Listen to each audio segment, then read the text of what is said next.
Salutare lume, sunt Ciortan Mihai, iar în acest videoclip, episod, vă arăt acest gol mirobolant de epic. O să ajungem la el, dar mai întâi să vedeți și fața creată de mine, că sunt boss peste România. Bine, nu mai mult ca Guppy.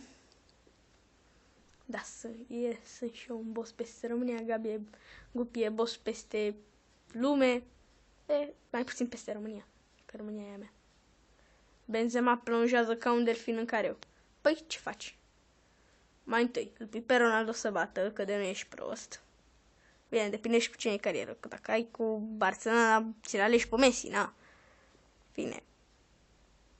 Ce pulă mea? Stați un pic.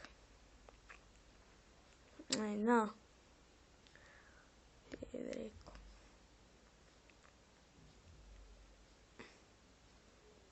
Ronaldo a stat ceva secunde bune să se gândească ce să facă, dar într-un final, când a șutat, uitați-vă la portar.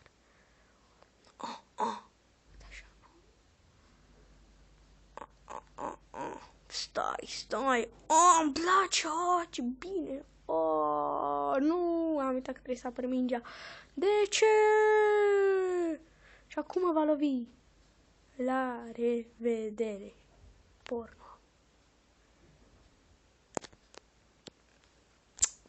Închid.